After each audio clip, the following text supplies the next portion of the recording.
오늘 창세기 22장, 오늘 본문 12절까지 읽었지만 19절까지 말씀을 통해서 아브라함을 포기하지 않으시는 하나님, 아브라함을 포기하지 않으시는 하나님이라는 제목을 가지고 말씀을 나누고자 합니다. 요즘 한낮 불볕더위 때문에 저녁에 잠을 잘 못 주무시는 것 같습니다. 오늘 주일인데 어떻게 간밤에 잠은 푹 주무셨습니까? 어쩌면 이 불볕더위가 여러분이 일찍 교회를 나올 수 있는 계기가 되어지는 것 같고, 또 이 불볕더위를 통해서 시원한 교회를 생각하면서 주일을 기다리는 동기가 될 줄도 모르겠습니다. 여튼 오늘 본문 창세기를 통해서 우리가 알 수 있는 것은, 우리가 죄임에도 불구하고 하나님은 결단코 우리를 포기하지 않는다. 그리고 그 사랑을 보여주시고 그 사랑이 어떻게 우리에게 나타나는지를 아브라함을 통해서 보여주신다라는 것입니다. 거기서 끝나는 것이 아니라 이 아브라함이 하나님께서 이끄신 그 자리까지 성장하는 모습을 보면서 우리 또한 아브라함의 자리까지 성장할 수 있겠구나 하는 가능성을 생각해 볼 수 있는 것입니다. 따라서 오늘 본문을 통해서 그런 하나님이 우리와 함께 하신다는 사실을 믿고 또 그런 은혜를 같이 누리고 나누는 복된 시간이 되길 예수의 이름으로 축원합니다. 첫 번째, 오늘 본문을 통해서 아브라함은 연약한 인간의 모습을 잘 보여주고 있다라는 사실을 살펴보려고 합니다. 아브라함을 들어서 하나님께서 우리에게 말씀하신 그 이유가 연약한 인간의 대표성을 가지고 있다라는 사실입니다. 아브라함 이름이 원래 열국의 아버지 아니겠습니까? 열국의 아버지라는 것은 우리 모든 사람들의 조상이 된다라는 뜻이 되죠. 그 조상이 연약하면 그 후손들 또한 연약하다라는 사실을 추론할 수 있다라는 것입니다. 그래서 오늘 본문을 통해서 아브라함이 연약하지만 그 연약함 속에서 하나님이 얼마만큼 사랑하시고 또 그를 붙들어 주신지 확인하려고 하는 것입니다. 1절을 다 같이 한번 읽어보도록 하겠습니다. 오늘 본문 창세기 22장 1절 말씀인데 우리 같이 한번 읽어보도록 하겠습니다. 시작. 그 일 후에 하나님이 아브라함을 시험하시려고 그를 부르시되 아브라함아 하시니 그가 이르되 내가 여기 있나이다. 아멘. 오늘 읽은 이 1절의 문장에는 두 문장으로 나누어서 이해할 필요가 있습니다. 바로 시작 구문인데 그 일 후라고 시작하고 있습니다. 이 그 일 후 어떤 사건을 계기로 그 이전과 이후의 사건이 존재한다라는 것을 받침해주고 있습니다.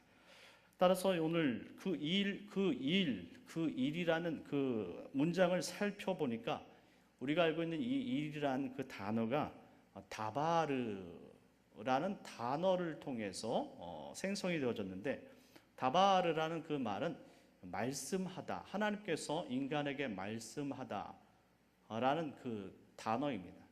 이 동사에서 나온 명사형, 이것이 바로 일 또는 말씀이라는 표현으로 되어 있는데, 오늘 그 일 후라고 기록이 되어 있지만 다른 표현으로는 그 말씀 후라고 우리가 이해할 수가 있는 것입니다.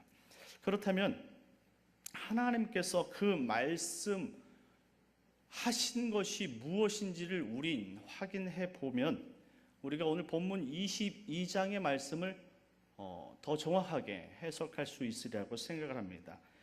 우리가 읽지 않았지만 오늘 본문 창세기 22장 이전의 21장에는 두 가지 사건이 나옵니다. 그 사건에 하나님께서 말씀하시는 그 말씀이 존재하는데, 첫 번째는 사라의 몸종 하갈의 아들 이스마엘을 쫓아내는 사건이 있습니다. 사라의 몸종 하갈에서 나온 그 아브라함의 육체의 아들이죠. 이스마엘인데 이 이스마엘을 쫓아내는 사건이 창세기 21장에 등장을 합니다. 이때 하나님께서 말씀하시죠. 어떻게 말씀하시냐면 하나님께서 말씀하시되 12절에 21장 12절에 내 아이나 내 여종으로 말미암아 근심하지 말고 사라가 내게 이른 말을 다 들으라. 이삭에게서 나는 자라야 내 씨라 부를 것이다. 여기서 핵심은 이삭에게서 나는 자라야 내 씨라 부를 것이라. 이 말씀은 육신의 아들 이스마엘을 쫓아내는데 근심하지 말라는 것입니다. 왜냐하면 이스마엘이 장자가 아니라 바로 사라에게서 난 이삭이 너의 진짜 장자라는 것입니다. 이 장자라는 것에 대해서 첫째 이렇게 생각하시면 안 됩니다. 장자는 그 아버지의 정체성을 나타내는 것입니다. 그래서 이 장자를 그렇게 소중히 여기는 것은 아버지를 그대로 물려주는 것이기 때문에 이 아브라함의 정체성이 그대로 물려지는 것이 이삭이에요. 이게 장자예요. 그러니까 장자는 아버지 전부가 되는 것이죠. 그래서 예전에 그 이스라엘 사람들이 그 장자의 개념은 차자, 후자 이런 것은 없었습니다. 모든 것이 다 장자에게로 가능해요. 갑절이란 뜻이 전부 주었다라는 뜻입니다. 전부 줬다라는 거예요. 그리고 나머지 조금 그가 생계를 유지할 정도로 차자, 막내 이렇게 넘겨주는 것이죠. 그래서 장자는 아버지를 상징한 대체하는 언어라는 거예요. 그런데 이 아브라함이 이스마엘을 내쫓는 그 과정에서 흔들리고 있었다라는 것입니다. 육체적인 아들도 자신의 아들이라는 것이죠. 이 말을 다시 해석해 보면 아직까지 하나님께서 언약으로 주시겠다 하신 그 이삭에 대한 확신이 부족했다라는 말을 역설하고 있다라는 것이죠. 두 번째 사건은 바로 창세기 21장 22절에 나타나는 그랄 왕 아비멜렉이 아브라함을 찾아오는 사건이 있습니다. 그리고 나서 브엘세바 언약을 맺게 되지요. 그때 이 하나님께서 아비멜렉을 통해서 주시는 말씀이 있는데 이런 말씀입니다. 내가 무슨 일을 하든지 하나님이 너와 함께 하신 것을 알았다라는 것입니다. 이 말씀은 네가 무엇을 하든지 하나님은 살아계시니까 네 편이다 라는 말씀을 강조하는 말씀입니다. 이 두 가지 사건, 두 가지 말씀이 오늘 창세기 22장 1절을 도래하기 전에 나타나는 그 일들이었고 또 하나님의 말씀이었습니다. 이 말씀을 통해서 우리가 알 수 있는 것은 무엇이냐면 연약한 아브라함이라는 거예요. 하나님이 계속적으로 약속을 주시고 그와 함께함에도 불구하고 아브라함은 믿지 못하고 있다는 사실을 계속 성경이 반증하고 있는 거예요. 성경을 통해서 우리가 알 수 있는 것은 우리가 알고 있는 믿음의 조상이라는 그분도 항상 의심 속에 살고 있었고 불확신 속에 살고 있었다라는 사실입니다. 이런 아브라함을 하나님께서 믿음의 조상으로 만들었다라는 사실입니다. 사람은 누구나 처음부터 믿음을 갖는 것이 아니라는 사실입니다. 누구나 처음부터 목사님이 될 수 있고 누구나 처음부터 장로님이 되고 그렇게 강한 사람처럼 믿음 있는 사람처럼 보여지지 않는다라는 사실입니다. 우린 누구나 다 연약한 사람으로 하나님께서 우리를 만져주시지 않고 붙들어 주시지 않는다면 그 누구도 하나님 앞에 온전할 수 없다라는 사실을 보여주고 있습니다. 그럼에도 불구하고 그 일 후라는 그 단어는 우리가 그렇게 연약함에도 불구하고 하나님께서 이후에 이렇게 사용하시겠다라는 여지를 보여주고 있음을 볼 때에 하나님은 우리 연약한 인간을 품으시는 하나님이 맞다 믿으시기 바랍니다. 두 번째는 하나님은 아브라함을 변화시키신다라는 것입니다. 하나님은 아브라함을 결국 변화시키신다라는 말씀입니다. 아브라함이 부족한 인간의 상징을 들고 모습을 나타낸다면, 아브라함을 결국 변화시켰다면 하나님은 결국 우리를 변화시킬 줄 믿습니다. 다시 한번 1절을 읽도록 하겠습니다. 1절입니다. 아까 읽었던 말씀인데 다시 한번 읽도록 하겠습니다. 시작. 그 일 후에 하나님이 아브라함을 시험하시려고 그를 부르시되 아브라함아 하시니 그가 이르되 내가 여기 있나이다. 아멘. 오늘 이렇게 되어 있죠. 아브라함을 시험하시려고, 그 일 후에 아브라함을 시험하시려고 그를 부르셨다라는 것입니다. 자, 여기서 시험하다라는 단어를 테스트라고 얘기를 합니다. 뭐 테스트 그러면 우리 이미 시험이 무엇인지 너무나 잘 알고 있습니다. 초등학교부터 시작해 가지고 우리는 시험을 늘상 쳐왔기 때문에 이 테스트란 말이 무엇을 의미하는 걸 잘 알고 있습니다. 하지만 오늘 이 본문에 나타난 이 테스트라는 것은 그 문맥상 우리가 알고 있는 그 테스트와 다르다라는 것이에요. 이것을 평가하려고 하는 것이 아니고, 그리고 이것은 상과 벌을 주기 위한 시험이 절대 아니라는 사실이에요. 그래서 이 성경 오늘 창세기 22장 말씀을 막연하게 읽으시면 안 되는 것입니다. 우리 여러분 혹시 루틴이라는 단어를 아십니까? 루틴. 지금 브라질 리우 올림픽이 한창입니다. 오늘 대한민국 축구가 있는 걸로 알고 있습니다. 며칠 전에 그 여자 양궁이 금메달을 땄죠. 우리 모두가 다 금메달을 땄습니다. 그 가운데 동메달을 획득한 기보배 선수 아십니까? 기보배 선수의 그 수첩이 인터넷에 소개가 되었습니다. 근데 거기에 세 가지가 적혀 있었는데, 첫 번째, 심플하게 쏘는 것. 두 번째, 내 자세의 감각을 믿는 것. 그리고 긍정적으로 생각하는 것. 이어서 이렇게 기록이 되어 있는데, 루틴만 잘하면 될 거야. 루틴만 하면 된다. 도대체 이 루틴이 무엇이길래 루틴만 하면 되고 루틴만 하면 잘 될 거라고 생각을 했을까요? 그래서 이 루틴을 찾아봤는데 이렇게 이해할 수 있었습니다. 어떤 좋은 결과물을 도출하기 위해 자신만의 프로세서 또는 행동 양식이라는 것입니다. 어떤 좋은 결과, 최선의 결과를 맺기 위한 일련의 프로세서, 행동 양식을 의미한다라는 거예요. 예를 들어서 쉽게 이해하려면 농구 선수들이 자유투를 쏘기 위해서 바로 공을 던지면 되는데 항상 바닥에 볼을 여러 번 튕기는 것을 볼 수 있습니다. 그냥 바로 이렇게 슛을 날려도 되는데 바닥에 튕기는 행동, 이것이 그 선수의 루틴이라는 거예요. 최상의 결과물을 맺기 위해서 자기가 일련의 자기 프로세스를 운영하는 것이죠. 그리고 또한 그 야구 선수들을 생각할 때에 이 타자가 나와서 바로 치면 되는데 야구 배트를 몇 번 돌려서 항상 치는 것을 볼 수 있죠. 그러거나 아니면 자기 손목에 꼈던 야구 글러브를 이게 풀었다가 꼈다가 일련의 이 동작들을 하고 다시 타선에 드러난 그 모습들을 보고 그 다음에 안타를 치는 것을 우리가 확인할 수 있죠. 이 모든 일련의 최선의 결과물을 도출하기 위한 행동 양식이 루틴인 거예요.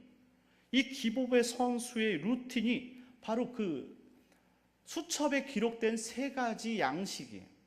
바로 심플하게 쏘는 것, 그리고 자신의 자세, 기술을 믿는 것, 그리고 항상 좋은 결과가 있을 거라는 긍정적인 이 세 가지의 사고방식이 그에게 있어서 심신을 단련하고 정확하게 슛을 날리는 그런 루틴이었다라는 것입니다. 그런데 어떻게 되었습니까? 그는 결국 동메달을 목에 걸게 되었습니다. 올림픽은 그가 옳았다라는 것을 공식적으로 증명해주는 자리가 되었다라는 것이죠. 제가 왜 이 말씀을 하시는 줄 압니까? 바로 오늘 이 본문 1절의 말씀에 그 하나님이 시험했던 그 일련의 과정이 바로 하나님의 프로세서인 루틴과 같기 때문에 그렇다는 거예요. 루틴. 최상의 결과물을 도출하기 위해서 하나님이 우리들에게 사용하는 일련의 방법이라는 것이에요. 그것이 오늘 창세기 22장 1절에 들어오기 이전에 수많은 과정들을 통해서 아브라함에 보여줬다라는 것이지요. 그리고 그것이 공식적으로 옳았다라는 것을 증명하는 자리가 오늘 창세기 22장의 말씀이 되는 것입니다. 그래서 그 루틴의 방법을 생각해 보니까 바로 이전 장, 아까 처음에 언급했던 창세기 21장의 두 가지 사건이 그에게 확실하게 하나님께서 존재하신다는 사실과 그가 가진 그 아들 이삭을 살려낼 것이라는 그 언약의 확신을 갖게 된 루틴이었다라는 것이에요. 첫 번째는 무엇이었습니까? 바로 하나님께서 아브라함에게 네가 이스마엘을 쫓아내는 것을 두려워하지 말라라는 것입니다. 다시 말하면 내가 여태까지 너에게 보였던 그 언약이 이삭을 통해서 완성될 거라는 사실을 강하게 심어줬던 역설이 되었던 것이죠. 그리고 두 번째는 바로 그랄 왕 아비멜렉을 통해서 내가 그렇게 불안정하고 있는 그때에 아비멜렉 세상 왕이 와서 네가 무슨 일을 하든지 하나님이 너와 함께 할 것이다 라고 말씀해 줬다라는 거예요. 이 말을 다시 풀어서 얘기하면 네가 무슨 일을 하든지 너와 함께 하시는 그 하나님이 언제나 계실 것이야. 함께 하실 거야. 믿어라 라는 사실이죠. 성경에서는 이 같은 내용이 연거퍼서 반복이 되어지면 강조법이 되는 것이죠. 이 강조는 최상급입니다. 거듭이라는 것은 최상위, 갑절이라는 것은 최상위, 전부를 의미하는 거죠. 뭐 장자라는 그런 거듭과 일맥상통하는 그런 내용들입니다. 이처럼 하나님께서 그에게 그를 창세기 11장 하반절에 데라의 아들 아브라함이 등장하는 그 시절부터 시작해서 오늘 창세기 22장까지 이르는 그때까지 약 25년이 훌쩍 넘는 그 시간까지 계속적으로 이와 같이 뻐국새처럼 하나님이 너와 함께 하신다는 사실을 강조해 주셨다라는 그 루틴이 바로 하나님의 언약 말씀인 줄 믿으시기 바랍니다. 하나님은 한 번도 불변하시지 않았습니다. 그가 부족함에도 불구하고 시시때때로 때와 장소를 가리지 않고 그에게 선지자를 통해서 그에게 하나님의 말씀을 통해서 천사를 통해서 계속적으로 하나님이 약속하셨다는 사실을 강조해 주었습니다. 그랬더니 결과가 어떻게 됐습니까? 21장 31절에 보니까 아브라함의 일련의 행동이 나오는데 부엘세바에서 에셀 나무를 심고 하나님을 영원하신 하나님을 찬양했다라고 얘기하고 있습니다. 갑자기 여러분들 성경에 나타나지 않은 에셀 나무가 등장합니다. 몇 가지 나무가 있는데 에셀 나무는 이 사막에서 자라지 않는 나무죠. 에셀 나무는 뿌리가 깊고 그 다음에 이파리가 긴 이파리 무성한 그런 나무예요. 버드나무과예요. 버드나무과. 생각해보면 이파리가 무성한 거예요. 5m까지 자라고 이파리가 무성한 나무예요. 그러니까 이 에셀 나무가 심어지기 위해서는 반드시 전제되어질 것이 물이에요. 물은 진리이고 하나님을 의미하겠죠. 생명수를 의미하겠죠. 다시 말하면 이 생명수 깊은 곳에 에셀나무를 심고 이제 영원하신 하나님이 나와 함께 하신다는 사실을 사람들에게 보이는 그 믿음이 생겼다라는 사실을 전제하고 있는 것입니다. 이처럼 하나님은 수년간 아브라함과 동행하면서 아브라함의 필요를 채우시고 부족한 아브라함을 말씀으로 성장시켰다라는 것입니다. 그리고 나서 오늘 창세기 22장 그의 아들 이삭을 번제물로 드리는 그 장소에 이르게 되었다라는 거예요. 마지막으로 세 번째인데요. 하나님이 약속하신 그 자리까지 성장한 아브라함. 아까 포기하지 않는 그 하나님께서 우리와 함께 하시고 그 연약한 우리를 성장시키시고 이끄신다는 말씀을 드렸습니다. 그러니까 결국 이 아브라함이 하나님께서 자라게 하신 그 자리까지 정확하게 자라났다는 사실을 우리가 성경에서 살펴보게 된 것입니다. 12절 말씀인데요. 12절 말씀인데요. 다 같이 한번 읽어보도록 하겠습니다. 12절 말씀입니다. 시작. 사자가 이르시되 그 아이에게 내 손을 대지 말라. 그에게 아무 일도 하지 말라. 내가 내 아들 내 독자까지도 내게 아끼지 아니하였으니 내가 이제야 내가 하나님을 경외하는 줄을 아노라. 그 자리에서 비로소 하나님을 경외한 줄 안다 라고 말씀하셨습니다. 이 본문에서 이 12절만 보면은 아브라함이 대단한 믿음을 가진 것처럼 보였지만, 우리가 지금 22장 이전에 그 사건, 일련의 그 사건들을 살펴봤을 때 아브라함 여전히 우리처럼 부족한 존재였다라는 사실, 믿음의 조상이라고 말할 만큼 그렇게 믿음이 있지 않았던 사람이라는 것을 우리가 살펴볼 수 있었습니다. 하나님이 아브라함을 부렸던 창세기 12장에 그 당시 아브라함 데라와 함께 우상을 팔고 있었던 사람이었죠. 그런 사람을 믿음의 조상으로 부르신 이유는 믿음이 없었지만 그 가운데 하나님께서 그에게 루틴하시고, 그리고 하나님께서 그에게 믿음이 무엇인지 보여줬다. 그리고 그 삶이 지금 우리 이 시대를 살아가는 우리의 일련의 삶과 동일하다라는 사실을 지금 교차하면서 우리를 깨닫게 하시고 설득해 하시는 것입니다.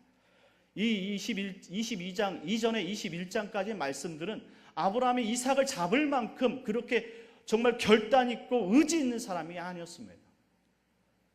그럼에도 불구하고 하나님께서는 그와 함께 하시고 약속하시고 말씀으로 연단하셔서 그가 결국 하나님께서 약속하신 그 한 산에 오르게 하시고 그의 아들 이삭까지도 말씀대로 순종하여 하나님의 뜻대로 번제단에 세워 죽일 만큼 그가 변화되어졌다라는 것.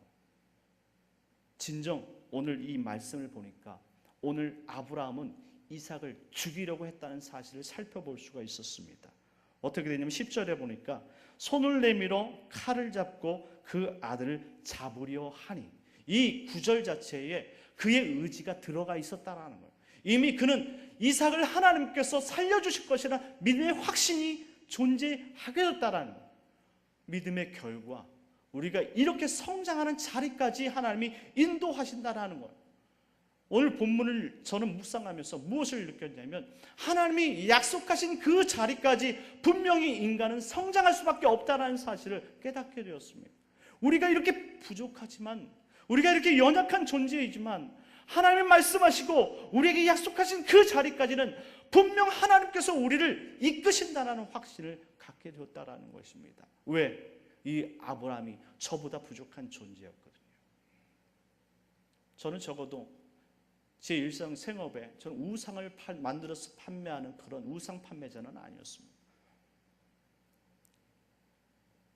조건이 이렇게 비슷한데 아브라함에게 역사하신 그 하나님이 지금 나와 함께 하신다면 저도 그처럼 믿음의 사람으로 살 수 있다라는 믿음을 갖게 되는 것이죠. 이 말씀은 저에게서 국한되어진 것도 아니고 아브라함에게서 국한되어진 것이 아닙니다. 바로 예수를 믿고 따라가는 모든 성도들에게 오늘 주시는 이 시대의 말씀인 줄 믿으시기 바랍니다. 우리가 부족한 상황에서 우리를 부르신 거예요. 우리의 행위에 상관없이 하나님께서 우리에게 믿음이라는 것을 은혜로 심어주시고 우리와 함께 하시고 우리를 자라나게 하셔서 결국 우리를 죽으시고 예수를 우리 안에 심는 그 자리까지, 오늘 번제단의 자리까지 이끄셨다라는 것입니다. 결국 이삭을 죽이려 했지만 그 이삭에 예비되어진 어린 양을 하나님께서 준비하신 것을 알게 되었죠. 이것을 여호와 이레라고 말씀하지 않습니까? 이 여호와 이레 하나님께서 우리 대신 우리가 죽어야 된 그 장소에 어린 양을 죽이시고 결국 그의 아들을 살려내셨습니다. 그렇다면 우리가 죽어야 되는 그 죽음의 자리, 하나님께서 우리를 죽이시지 않고 우리를 살려내는 역사가 똑같이 우리에게 이 시대에 존재할 텐데 그것이 무엇이겠습니까? 바로 여러분의 죄를 대신 대속해서 짊어지신 예수 그리스도인을 믿으시기 바랍니다.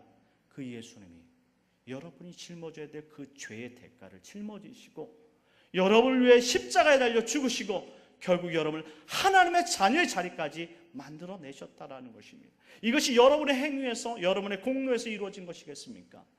이것은 오직 하나님의 의지와 하나님 되심으로 인해서 하나님께서 약속하신 대로 만들어내신 줄 믿으시기 바랍니다. 하나님은 오늘도 이처럼 아브라함의 역사에 있었던 그 하나님이 지금 2000년대 21세기에 사는 우리에게도 똑같이 역사하십니다. 그 하나님이 오늘 나를 구원하시고 정말 나는 교회에 나갈 것 같지 않은 그런 인생에 불구하고 오늘 여러분들 이 자리에 불러 모으신 것은 그 하나님이 아브라함처럼 여러분을 선택하였고 여러분과 함께 하시고 여러분의 정말로 종대할때처럼 계속 먹이를 먹이시고 약속을 선포해 주시고 부여해 주시고 하나님이 함께 하신다는 사실을 여전히 보여주시고 이 뜨거운 여름이지만 여러분이 정말로 하나님을 생각하고 하나님의 전에 나와 하나님의 예배드릴 수 있는 그런 존재가 되게 하셨다라는 것입니다. 이 사실을 오늘 믿음으로 받으시고 오늘 나를 구원하신 정말 나같이 부족한 존재를 만나주시고 정말로 나같이 계속적으로 믿음 없이 행동하여서 하나님을 몇 번이나 계속적으로 몇 년간 수년간 떠나려고 했던 그 부족한 연약한 나를 계속 교회로 잡아주시고 하나님의 자녀로 만드시고 결국 이 자리에서 예배케 하셨으니 그런 믿음의 확신을 가지시고 오늘도 감사함으로 하나님께 영광을 돌리고 이 무더운 여름을 하나님과 함께 기쁨으로 채워나가는 귀한 성도님들에게 예수님의 이름으로 축원합니다.